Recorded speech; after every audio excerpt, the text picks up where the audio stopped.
எல்லாருக்கும் வணக்கமுங்க. பஞ்சை சித்தர் கோவில் டாக்டர் நடராஜன் பேசுகிறேன். நாம் இன்றைக்கி பார்க்க போகிற தலைப்பு வந்து நினைவாற்றல். நினைவாற்றலுங்கிறது இது ஒரு கலை.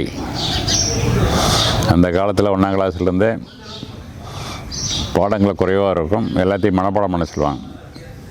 எல்லாம் ஆத்திச்சூடியிலேருந்து திருக்குறள்லேருந்து எல்லா பாடல்களும் வந்து மனப்பாடம் பண்ணி ஒப்பிக்கணும். வாத்தியார்ட்ட போய் மரணம் சின்ன வயசுலேயே 1ஆம் கிளாஸ்லேருந்து அது மாதிரி இந்த ஆனா எல்லாமே ஒன்றா மனப்பாடம் பண்ணி வாய்ப்பாடு பெருக்கில் கூட்டில் அது மாதிரி எல்லாமே மனப்பாடம் பண்ணி அடுத்த நாள் கேட்டாங்கன்னா போய் ஒப்பிக்கணும். வாத்தியார்ட்ட ஒப்பிக்கலாம் அடி விடுவோம். நான்லாம் அந்த காலத்தில் அப்படி படித்த தென்னை பள்ளிக்கூடத்தில் அதை வந்து சின்ன வயசுலேயும் அந்த பழக்கத்தை கொண்டு வந்தோம் அப்படின்னா நினைவாற்றல் வந்து அதிகமாகிடும்.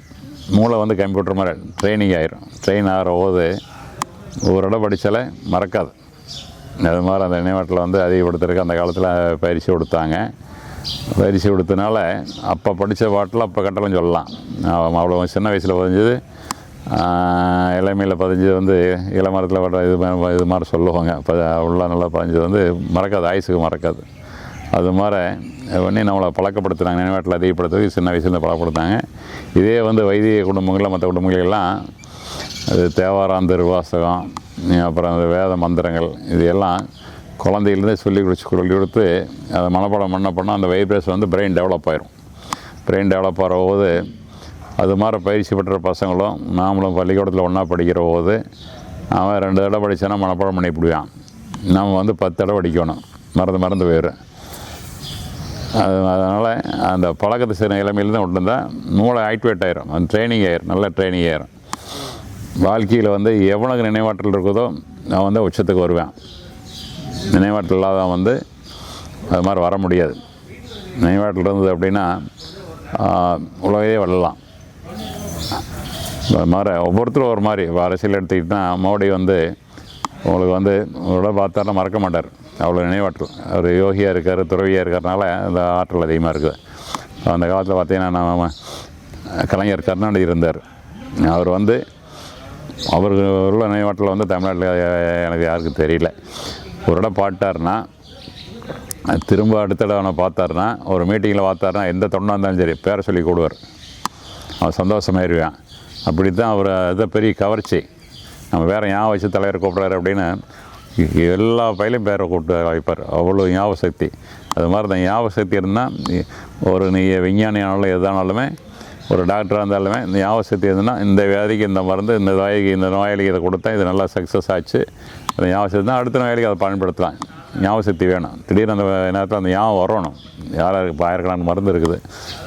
அது மாதிரி மருத்துவர்கள் தான் வந்து உச்சத்தோடுவாங்க, நல்லா ஃபேமஸ் ஆவாங்க.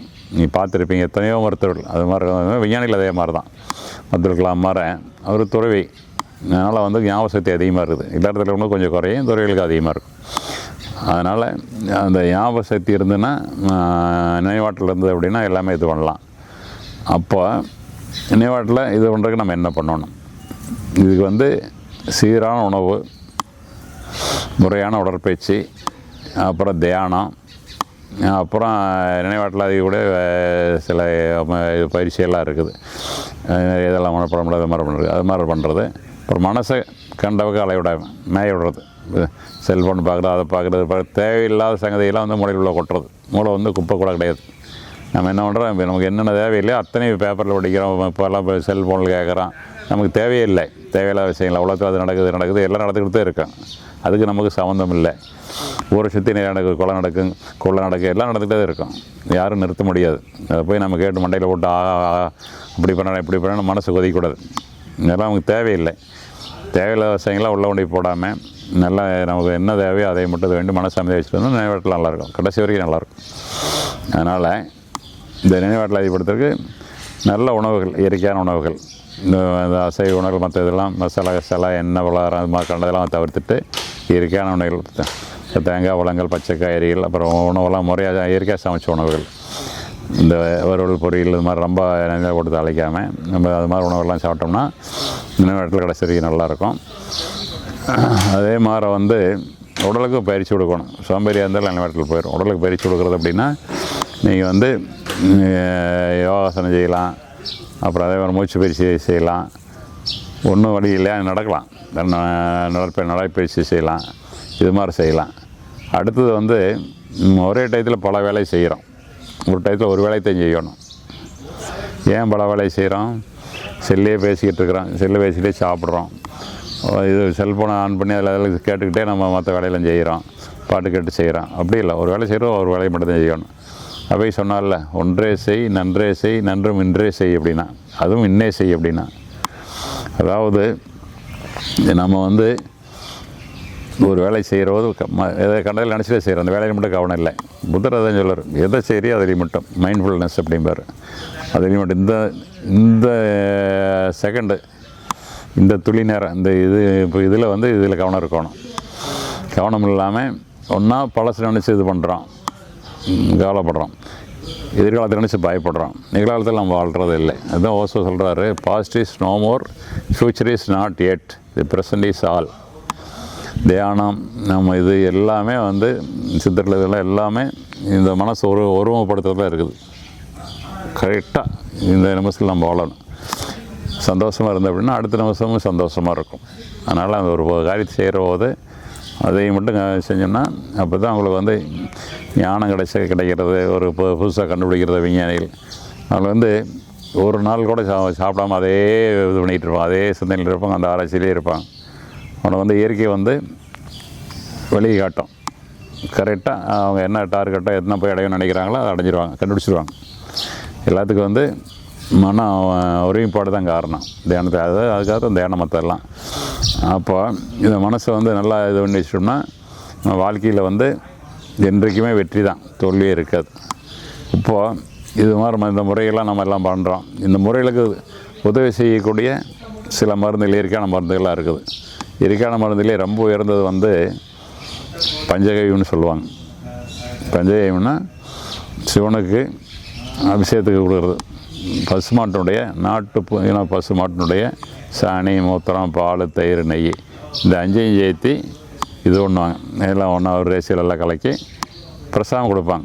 பிரதோஷம், சிவராத்திரி, இப்போ ஈரோட்டில் பார்த்தா பூணூல் கல்யாணம், அப்புறம் நம்ம வீட்டை கிரக பிரவேசம், ஒரு கனவு யோகமாக, அந்த அஞ்சையும் தான் கலக்கி நம்ம ஒரு ஸ்பூன் கொடுப்போம். அதுதான் பிரசாதம்.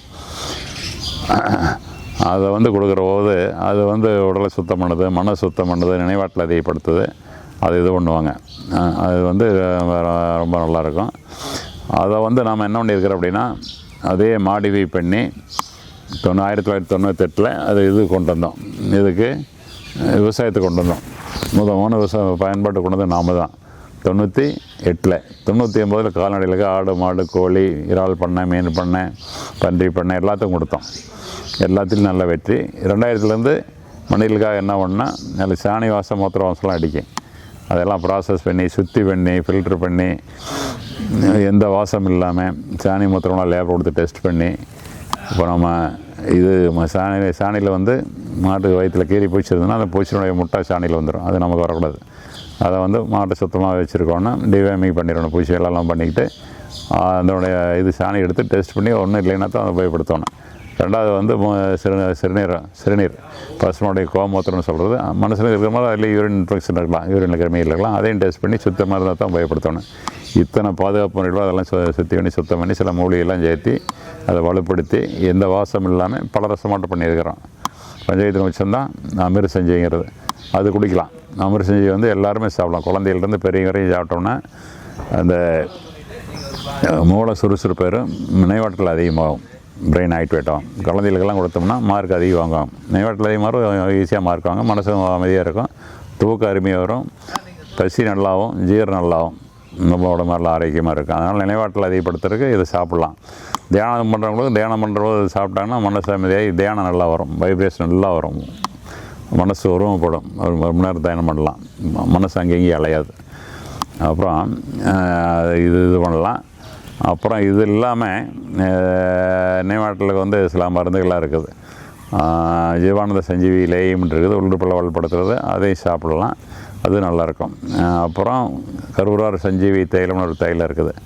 அதை வந்து நீரில் வந்து தொப்புளுக்கு போட்டு நீர் விடலாம், உள்ளுறுப்பெல்லாம் கூலிங் ஏற எல்லாமே நல்லாயிருக்கும். அப்புறம் வந்து வாரத்தில் 2 நாளைக்கு 3 நாளைக்கு தலைக்கு சும்மா ஒரு 20 சொட்டு தேய்ச்சி ஒரு அரை மணி நேரம் 1 மணி நேரம் கழிச்சு வெந்நீரில் குளிச்சுக்கலாம். மூளை வந்து ரொம்ப குளிர்ச்சியாயிரும், கண்ணெலாம் குளிர்ச்சியாயிரும், ரொம்ப நல்லாயிருக்கும்.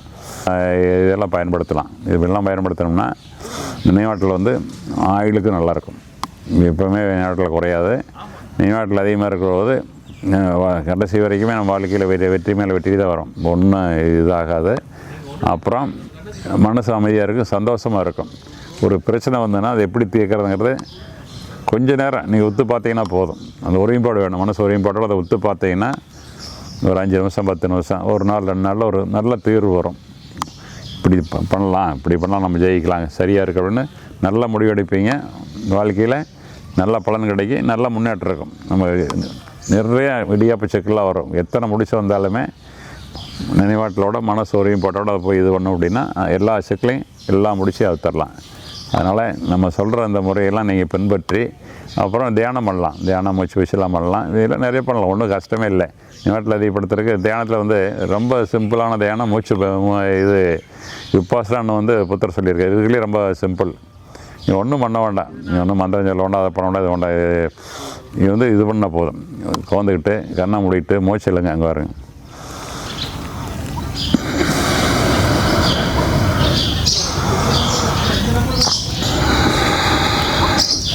மூச்சை வந்து ஆழமாக இல்லைங்க, டீப்பாக இழுத்து மெதுவாக விடுங்க. ஒரு நிமிஷத்துக்கு வந்து நம்ம 15 இடம் 16 இடம் மூச்சை இழுத்து விட்றோம். அதை வந்து ஒரு 7 இடையே பண்ணுங்க. சிலவாக மெதுவாக விட்டிங்கன்னா ஒரு 7 இடையே வந்துடும். அப்போ நீங்கள் ஒன்றும் பண்ண வேண்டாம். மூச்சு உள்ளே போகுது, மூச்சு உள்ளே வர்றது மூச்சை கவனிங்க. மூச்சு உள்ளே வர்றது தொண்டை வழியாக போகுது, நெஞ்சுக்கு போகிறது நெஞ்சு விரியுது, வயிற்றுக்கு போகிறது வயிறு விரியுது. நம்ம இழுக்கிறோம், வெளியே வர்றது நம்ம ஒன்றும் பண்ண வேண்டியதில்லை. வயிறு சுருங்குது, மூச்சு மேலே வருது, இங்கே நுரையீரல் சுருங்குது, நெஞ்சு சுருங்குது, தொண்டையில் வெளியே வருது. இங்கே மூச்சு உள்ளே இழுக்கிற போகுது. மூச்சு அப்படியே பின்னாடியே நீங்கள் போங்க, ஃபாலோ பண்ணுங்கள். மூச்சு பின்னாடியே நீங்கள் போனீங்கன்னா மூக்கு வழியாக போய் இங்கே தொண்டைக்கு போய் நெஞ்சுக்கு போய் இங்கே பார்க்கலாம். வயிறு போகும், மேலே வரும், வயிறு மேலே வரும். வெளியே வர்றது வயிறு சுருங்கு ஃபஸ்ட்டு, அப்புறம் நெஞ்சு சுருங்க வெளியே வரும். அதுக்கு பின்னாடியே வாங்க, உள்ளே போயிட்டு நீங்களே கூடவே வாங்க. இதை கவனிச்சாலே போதும். ஒரு 10 நிமிஷமாக 1/2 மணி நேரமாக சும்மா இருக்கிறது கணப்படியத்தை கவனிச்சிங்கன்னா மற்ற ஞாபகம்லாம் வராது.